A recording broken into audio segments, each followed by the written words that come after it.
ببخشید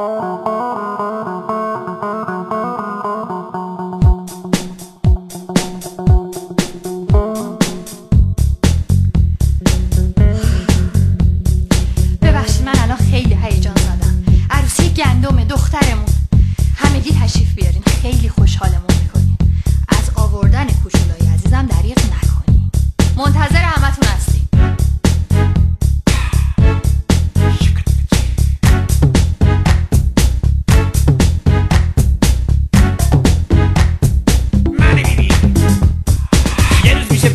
میذاره تو کاسن میگه بابا یه خبر خوبی دارم واسه. میگه میخوام شوهر کنم.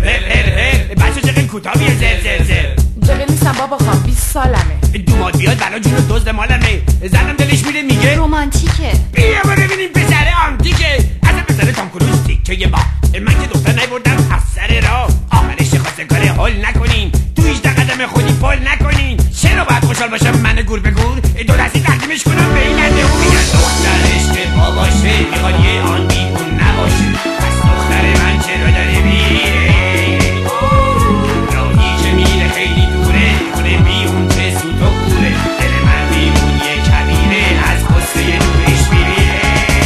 بابا جون دست بردار، این یه رسم این زمون است. این کارم یکم زنون است. دخترت هر جا هست از رویادش روی خون. از کی تا حالا بابای دخترا خرج عروسی رو میدن جای پسرا. یه زمانی فکر میکردم اند کلاسم، حالا بهم میگن امول بد لباسم. تو گند زدن و خیط شدن من اوستام، پس باید کمک بگیرم از دوستام. معرفی میکنم دوستانم، دوستان خیلی خوب و پرکارم.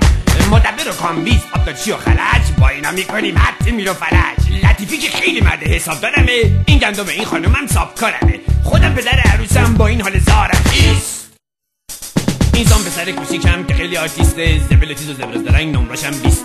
این همدم کسان براش عزیزتر از جونه. این کاسکو تو تیمون خوراک یه پسر جونه.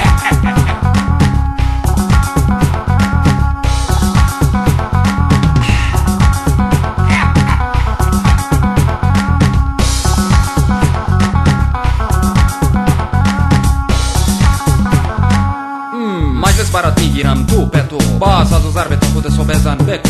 عروسی را ببینن گپ میکنن، میزش را ببینن صف میکنن. میزتو میچینم با بهترین جنس، کیفیت میوه شیرینی اینه بنز. هر سری دو سری بگو یک بگه، نگرانی چی نباش بهت بده چه. که شب مهمیه به روده، حق نکنی به عروسیت گلاب به روده. دخترش که باباشه میخواد یه آن بیگون نباشه. پس دختر من چرا داره میره راهی که میره خیلی دوره. خونه بیون چه سوت و کوره. دل من بیون یه کبیره از غصه نورش میره. بابا جون دست بردار، این یه رسم این زمون است. این کارا یکم زنون است.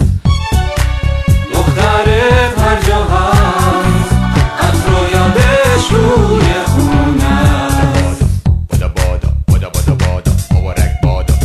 بابا جون دست بردار، این یه رسم این زمون است. این کارا یکم زنون است.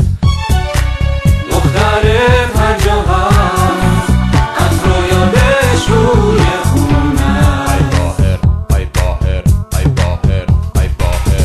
بابا جون دست بردار، این یه رسم این زمون است. حاجیمون نمیدونم چرا چه خبره. پول ما هشتون بگو. حاجیمون دارم قد روم شما. حاجی چرا ساکتی؟ به ما بگو اینجا چه خبره.